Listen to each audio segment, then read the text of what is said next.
بسم الله والصلاة والسلام على رسول الله. اللهم علمنا ما ينفعنا وانفعنا بما علمتنا وزدنا علما وعملا يا رب العالمين. Assalomu alaykum va rahmatullohi va barakatuh. Hurmatli tahsin kuzatuvchilari, hurmatli tahsin tolibalari, hammanglar yaxshisizlar degan umiddaman. Demak, bismillah deb bugungi suhbatimizni, ya'ni disiplinni buzadigan odatlar, ya'ni tartib intizomni buzadigan odatlar. Menimcha hammani aqliga buni buzadigan odatlar nima ekanligi keldi, to'g'rimi? Nimalar disiplinni buzishi mumkin? Qizlar, qani o'zinglarning fikringlarni bir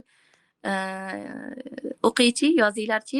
Bizni tartiblik, intizomli bo'lishligimiz uchun mana shu 4 ta narsa bizni dushmanimiz bo'ladi. Ya'ni siz qachon men tartibli bo'laman, intizomli bo'laman, bo'ldi endi mana shu kundan boshlayman, endi meni hech kim buzolmaydi, endi meni hech kim to'xtata olmaydi, men endi eng dunyodagi tartibli inson bo'laman, vaqtlarimni ham rejaladim, hamma narsamni qildim, bo'ldi deb boshlaysiz-u, ertasi kuni hali birinchi kuningiz tugamashidan mana shu 4 ta narsa sizni yo'lingizga chiqadi va siz ular yo'lingizga chiqqanda siz ularni tanimaganingiz sababidan ham ular sababli siz yo'lingizdan qolib ketasiz va yoki o'sha joyda yiqilib, kechagi o'sha o'zingizga bergan maqsadni unutib qo'yasiz. Demak, bularning birinchisi va eng muhimi bu dangasalik va kechiktirishlik. Ya'ni siz qilishingiz kerak bo'lgan narsani ertaga qilaman va yoki charchadim va yoki o'sha uyqum kelyapti degan bahonalar bilan siz o'sha o'zingizga kecha bergan va'dani, o'sha aytaylik masalan 5 sahifa kitob o'qishlik bo'lsin va yoki deylik masalan Qur'ondan bir bet o'qishlik bo'lsin va yoki Qur'ondan kichkina bir sura yodlashlik bo'lsin. Nima masalan, yoki sportga boshlashlik bo'lishi mumkin. Nima bo'lsa ham siz tartibli bo'laman, hayotimni bir tizimga qo'yaman dedingiz-u, lekin bugun sizni qarshingizga dangasalik yo'lingizga chiqadi, kechiktirishlik, o'sha nafsingizda qo'y nima qilasan, kecha qilmovding, nimadir bo'ldimi, endi bugun ham bir narsa bo'lib qolmaydi deb o'zingiz aldab, o'zingiz mana shunaqa bahonalar bilan o'sha joyda qilishingiz kerak bo'lgan narsani qilmasdan o'tib ketadigan bo'lsangiz, bu birinchi dushmaningizga uje siz yengildingiz degani. Uning uchun nima qilishingiz kerak? Sizga dangasalik kelsa ham, siz o'sha narsani xohlamasangiz ham, siz o'sha narsani suymasangiz ham, xohlang o'sha yotgan joyingizda bo'lsa ham o'sha kitobni ochib, o'sha 5 sahifa kitobingizni o'qib qo'yishligingiz lozim bo'ladi. O'sha joyda turishingiz kerak bo'ladi. Siz masalan har kuni soat 11 da sport qilaman deb yozib qo'yganmisiz? Soat 11:00 bo'lganda siz sport qilishga turishingiz kerak bo'ladi. Siz har kuni bomdoddan keyin men Qur'on o'qiyman, 1 sahifa va yoki 2 sahifa Qur'on o'qiyman va yoki eshitaman deb yozib qo'yganmisiz? Nima bo'lishidan qat'iy nazar, ko'zingizga uyqular kelib ketyaptimi? Charchab ketyapsizmi? Yoki nimadir vaqt, ya'ni o'sha vaqtda, o'sha paytda sizni nimadir to'siyaptimi? Nima bo'lishidan qat'iy nazar, o'sha 5 daqiqangizni o'sha sahifa uchun, o'sha bir bet uchun ajrating, ana undan keyin uxlang yotib, ana undan keyin boshqa ishingizni qilavering. Muhimi, siz kecha bergan, o'zingizga bergan va'dangizni bugun esingizdan chiqarmashingiz kerak. Ertaga ham xuddi shunday.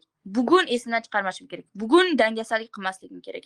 Bugun o'zimga bahona qo'ymasligim kerak. Hozir shuni qilishim kerak. Ya'ni o'zingizni mana shu dushmanlardan qutqarishingiz kerak bo'ladi. Ya'ni dangasalik dushmani va kechiktirishlik dushmanidan o'sha zahoti qilishlik bilan qutulasiz. Bo'pti, bugun qilib qo'yay deb o'zingizni aldab bo'lsa ham o'sha qilishingiz kerak bo'lgan narsani 5 minutda qilib qo'ying. Ana undan keyin boshqa ishingizni qilavering. Masalan, uy yig'ishtirish bo'lishi ham mumkin. Aytaylik, masalanda uyga kimdir kelyapti ekan desa 15 minutda uyni tirillatib yig'ishtirib tashlaymiz, to'g'rimi? Va yoki deylik, mayli uborka qiladigan bo'lsak ham 1 soatda bir pasda mehmon keladigan qilib qo'ya olamiz uyda. Nima uchun? Chunki ichimizdagi o'sha maqsad bor. Mehmon keladi, hozir ular kirib kelganda uyimni chiroyli ko'rsatishim kerak degan maqsad bor, xohish bor va siz o'sha joyda charchagan bo'lsangiz ham ya'ni turib charchaganingiz ham, uyqusiraganingiz ham esdan chiqib o'sha uyni yig'ishtirasiz, to'g'rimi? Xuddi shunday oddiy kunlarda ham siz tartibli bo'lishingiz uchun 15 minut har kuni ertalab uyingizni birinchi o'rinda uyingizni yig'ishtirib, uylaringizni tartiblab olishligingiz sizni yana ham tartibli, intizomli bo'lishingizga yordam beradi. To'g'ri, qirchillab tozalashingiz shart emas, lekin eng muhim bo'lgan joylarni hech bo'lmaganda kuningizni boshida qilib qo'yishligingiz bu sizni yana ham, ya'ni o'sha dangasalik kelayotgan bo'lsa ham qilishligingiz foyda beradi inshaalloh. Xo'p, bu eng birinchi dushmanlarimiz ekan. Ya'ni dangasalik va kechiktirishlikdan biz o'zimizni ehtiyot qilishimiz kerak. Tartibli, intizomli bo'laman desak. Ikkinchisi, telefon va yoki ijtimoiy tarmoqlar va ularda juda ko'p vaqtni o'tkazishlik aynan sizni tartibli, intizomli bo'lishligingizni eng katta dushmanlaridan. Ya'ni siz bir kun oldin o'zingizni kuningizni tartiblab oldingizda, masalan, soat shunda turaman, mana shu soatda ishimni bitiraman, mana shu soatda dars qilaman, shu soatda ovqatimni qilib qo'yaman deb o'zingizni tartiblab, vaqtlarini yozib, tartiblab, endi bo'ldi hayotimni tartiblayman dedingiz. Lekin o'sha ertasi kun bo'ldi, endi ishingizni qilishingiz kerak va yoki endi kitob o'qishingiz kerak bo'lgan vaqtda sizga nima keladi? Ching qilib telefondan bir SMS keladi va yoki nimadir keladi yoki ovqatni bitta ko'rib olay deb kirasiz. Shu bilan YouTube'da bo'lsin, Instagramda bo'lsin 3-4 soatlab nima bo'ladi? Vaqtingiz zoya bo'lib, vaqtingiz ya'ni xuddiki sharni bitta igna bilan bitta portlatsangiz nima bo'ladi? Ichida hech narsa bo'lmaydi. Shar ham yorilib, o'sha hatto o'sha ko'z oldingizdan bir zumda yo'q bo'lib qoladi. Xuddi shunday 3 soatingiz o'sha yorilgan shardek yo'q bo'lib ketadi. Lekin o'sha 3 soat ichiga nimalar sig'dirsak bo'lardi, to'g'rimi? Uni ichiga masalan dars qilishlik sig'dirishingiz mumkin edi, qanchadir yarim soat bo'lsa ham sport qilishga vaqtingiz bo'lar edi. Yana yarim soat, ya'ni nimadir kitob o'qishlikka vaqt ketkizsangiz bo'lar edi. Lekin bu 3 soatda faqatgina siz divanda yotib olib va yoki kresloda suyanib olib, faqatgina o'sha Instagramdagi va yoki YouTube'dagi videolarni pastga qaratib tushiraverdiz. 3 soatingiz oxirida yo'q bo'ldi va kuningiz yarmi уже yo'q bo'ldi. Mana shu telefon va yoki ijtimoiy tarmoqlar eng katta dushmanlaringizdan bittasi ekanligini siz o'sha vaqtda tanib bilmasangiz, siz tartibli, intizomli bo'la olmaysiz. Siz qachonki telefon sizni tartibli bo'lishligingizga katta dushman ekanligini bilsangiz, to'g'ri, uning ichida foydali narsalar bor, darslar bor, juda katta plyus taraflari juda ko'p.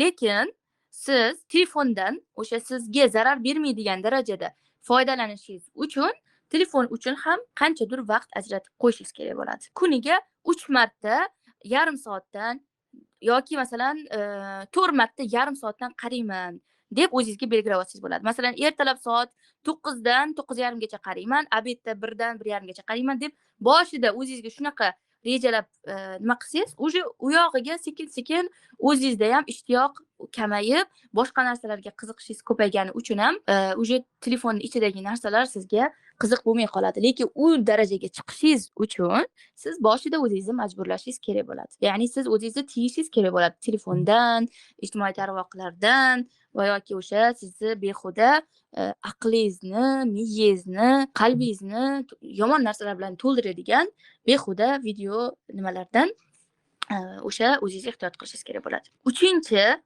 dushmanimiz, tartibli bo'lishligimizni eng asosiy dushmanlaridan bu rejasizlik, ya'ni plan qo'ymaslik. Siz nimani xohlayotganingizni bilmaslik, ya'ni maqsadingiz bo'lmasligi ham sizni katta bir dushmanlaringizdan bittasi. Siz bugunoq maqsad qo'ying oldingizga. Siz nimani xohlayapsiz? Siz Qur'on o'qishlikni o'rganishni xohlayapsizmi? Yoki Qur'ondan nechtadir pora yodlashlikni xohlayapsizmi? Yoki sog'lom hayot o'tkazishni xohlayapsizmi? Masalan, sportga harakat qilmoqchimisiz? Sportni qo'shmoqchimisiz? Chunki qilish ham o'zi aslida bir ibodat turiga kiradi. Ya'ni agar niyatingiz xolis bo'lsa. Chunki Rasululloh sollallohu alayhi vasallam nima deganlar? Al-mu'minul qawiy khayrun minal mu'minid da'if. Ya'ni kuchli, baquvvat mu'min kuchsiz, zaif mu'mindan ko'ra yaxshiroqdir deganlar.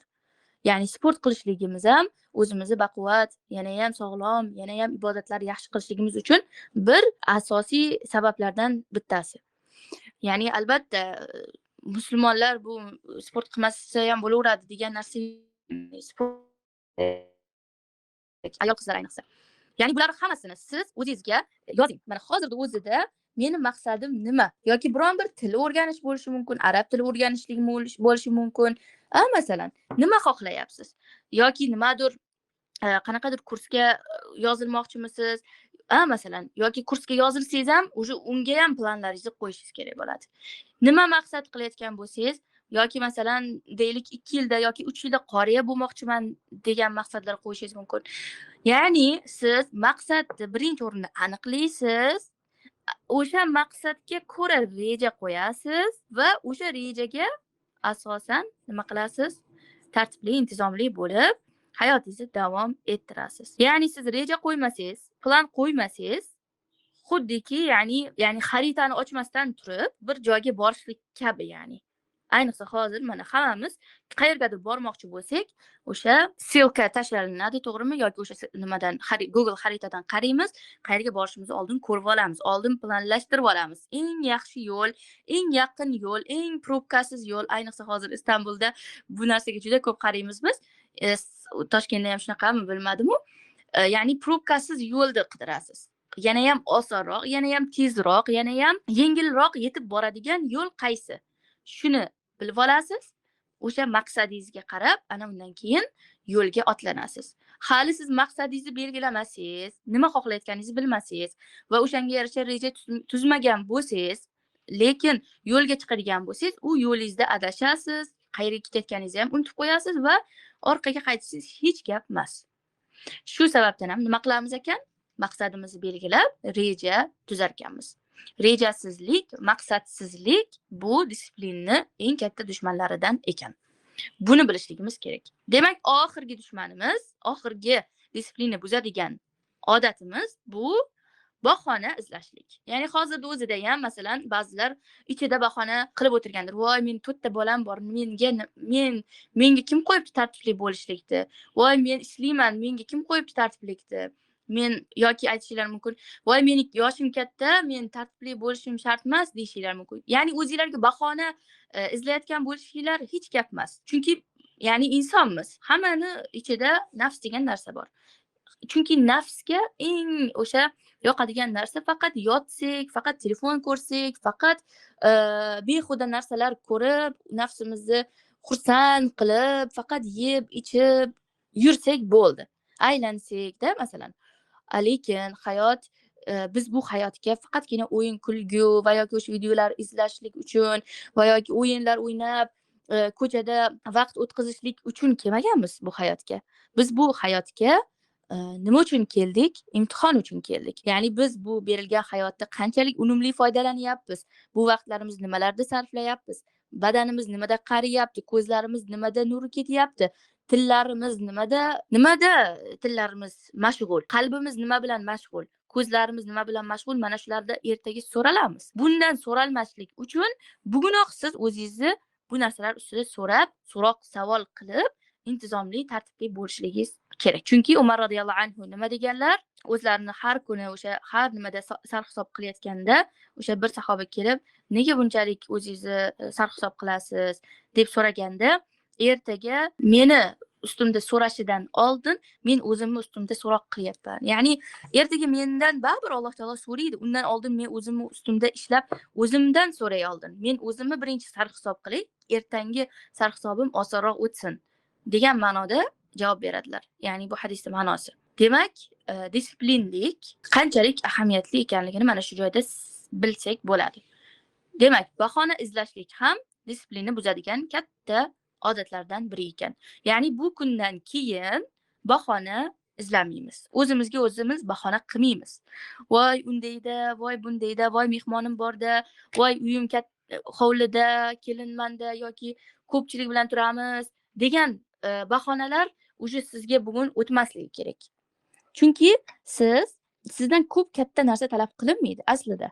Ya'ni tartibli bo'lishingiz uchun. Ya'ni biz o'ylaymizki, disiplinli bo'lishlik, tartibli, intizomli bo'lishlik bu juda qattiq, siquvga olishlik, o'zini qiynashlik deb o'ylaymiz-da. Aslida bunday emas. Naborot, ishoninglar, naborot siz vaqtingizni intizomlik qilib, naborot siz vaqtingizni idora qilyapsiz. Disiplin bo'lishlik bilan. Ya'ni vaqt sizni xohlagan joyga olib bormayapti. Siz vaqtni qayerga, nimaga sarflashlik kerakligini oldindan belgilab, o'shanga yarasha harakat qilyapsiz. Bu naborot sizni yana ham qanday desam ekan, yana ham baxtliroq qilib, yana ham kichkinagina narsani siz kecha, bugun kichkina narsani ustida qila olyapsiz, bajara olyapsiz. Bu sizni ya'ni baxtli qiladigan narsa aslida. Ya'ni u sizni siquvga olishlik emas. Mana bu 4 ta narsa bizni disiplinli bo'lishligimizda asosiy katta buzadigan odatlar ekan. Bularni tanib, bilib oldik.